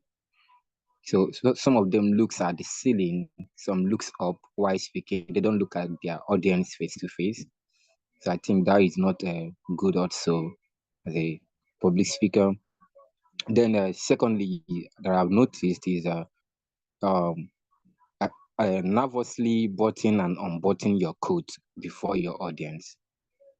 So it doesn't go well with the audience. Then the third one I know is speakers hiding behind furniture throughout they are staying on the stage. I don't think it's also okay. So as a speaker, I don't have to hide behind the furniture all through your time on stage. So I think this is the trait that I know for now. Thank you, ma'am.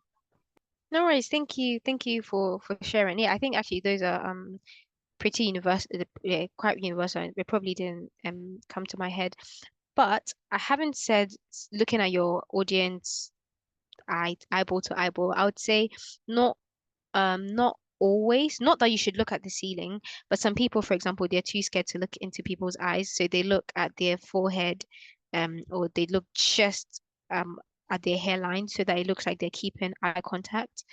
So actually, thank you so much. That's a good one. And I think also like not necessarily hiding behind furniture as well.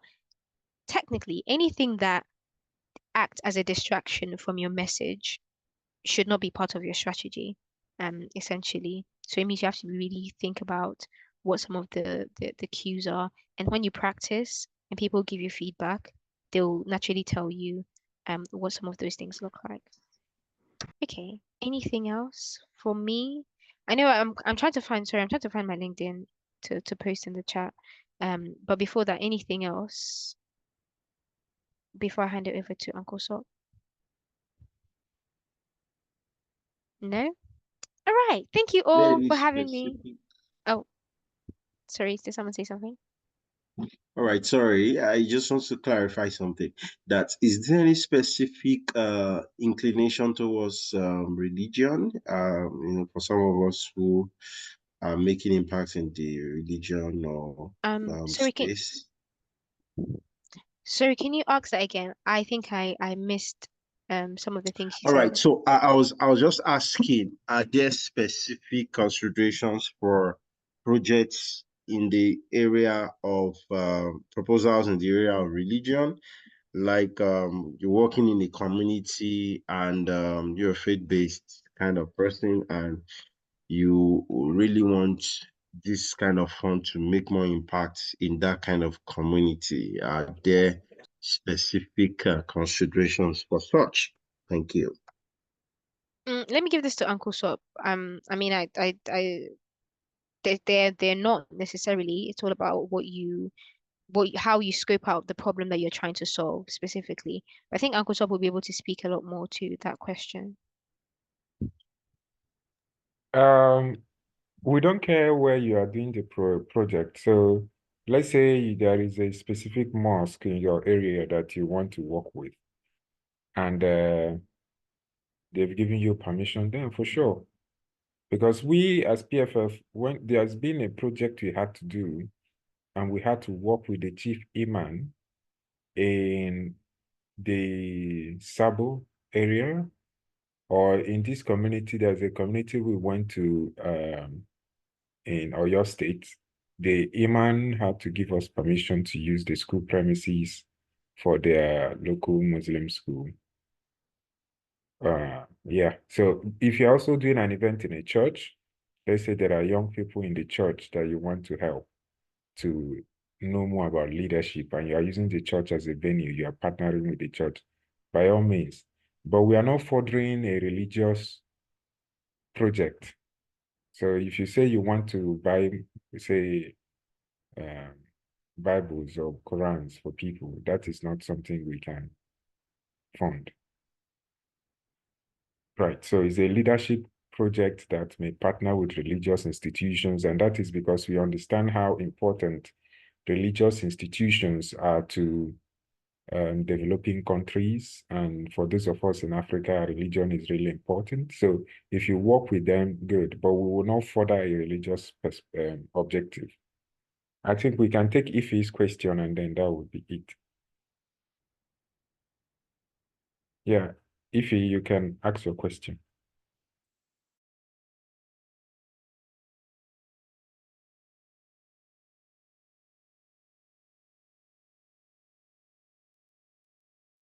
Hello, everyone. Good evening. Sorry, please, I have a question. Like someone mentioned earlier that if you're actually doing a proposal, it should contain the amount. You cannot say the amount of A is the same thing as the amount of B.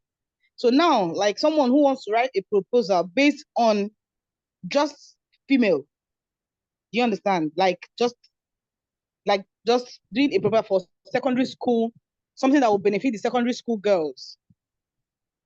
Do you understand? Doing it a flat rate. So does it mean it will not work? That's my question. So I'm going to repeat the question to ensure I understood. So is your question based on your understanding that we are not funding for specific groups, so only female or only male? Is that your question? Yes, yes. That's my Okay, okay. question. No worries, thank you. No, that's incorrect actually. Okay. It Okay. doesn't, the group that you choose is Okay. up to you, but you just Okay. have to articulate why you've chosen that group. So I Okay. want to go, you can say I want to go to, if let's say we'll say I want to go to an all-girls school, that's fine. If let's say you say I want Okay. to go to a mixed school, but I only want to target girls, that's fine. Yes. It's just that the Okay. project has to be towards leadership. You're doing something to do with leadership And community within the impact. Okay. exactly community impact. Okay. You can Okay. choose and say, forget children. I don't want to help any child. I want to Okay. help young teachers Okay. to develop their own leadership because I Okay. don't know, then you can do that. So your beneficiaries are to be defined by you. You give us Okay. why, you give us the evidence you found for why they need what they need. Okay. I found that some of them are quite low. Maybe after they finished teacher training, they needed extra. I'm just making this up. They needed a bit Okay. more blah blah blah than you. So Okay. Okay. it's not that we want it just Focus to on be any. in Okay. yeah, you just have to tell us why, tell Why? us how, and then yeah, Okay. Go ahead. we'll Okay. Thank you evaluate that very based much. on what you have Okay. written. I think I'm okay with that now. Thank you very No worries. much. And No just to worries. add, one of the projects we funded last year was for a girls' school in Akure, Ondo State. So, Yeah. so All right. Oh gosh. Yahaya, do you have anything to ask?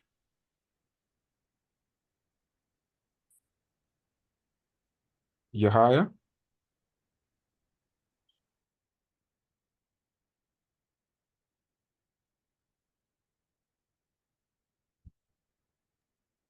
I think we can proceed because we're already past time. So if he has anything, he can reach out to me personally or to our email. We can try as much as possible to answer his question because we're already past time. It's 30 minutes past 7. So. All right, thank you so much. You can conclude then, Francis or Shalom.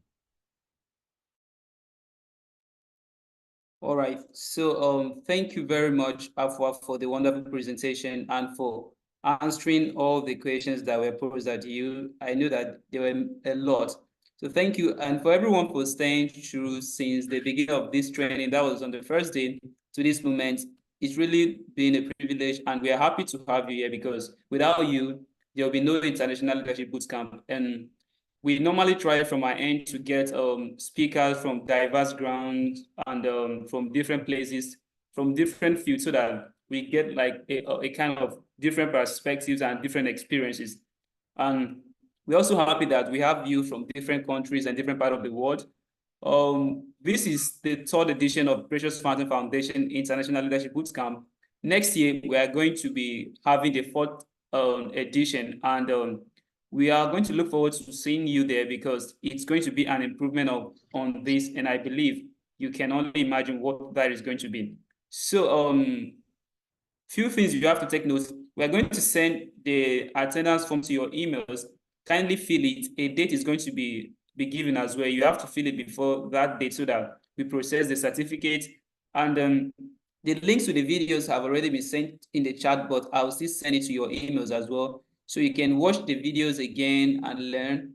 For the proposal, the date for submission is in 8, so you can send it on or before 8th of June, so that the facilitators will try to assess everything and the results will be announced on the 15th of June. So I think that will be all for now. So thank you all for joining. We really appreciate your presence and we look forward to having you in our subsequent events, not just only the International Leadership Bootcamp, but our monthly seminars as well. So kindly try to follow us on our social media handles. We are on LinkedIn, Instagram, Twitter, and Facebook. So just search Precious Fountain Foundation and you see our page or our handles, and you can just follow us. And from there, you get updates on our events. And if there is anything that you can benefit from, feel free to join, and feel free to also send a DM or a message to any of us, and we are going to gladly answer your questions. So thank you all. I think with that, we have come to the end of Precious Fountain Foundation International Leadership Bootcamp. Thank you all.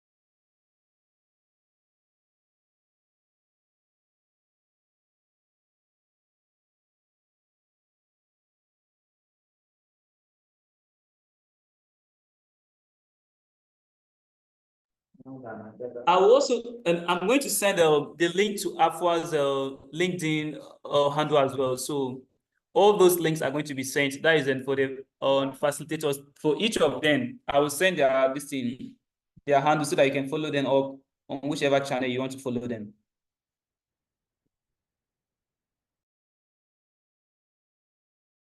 Thank you.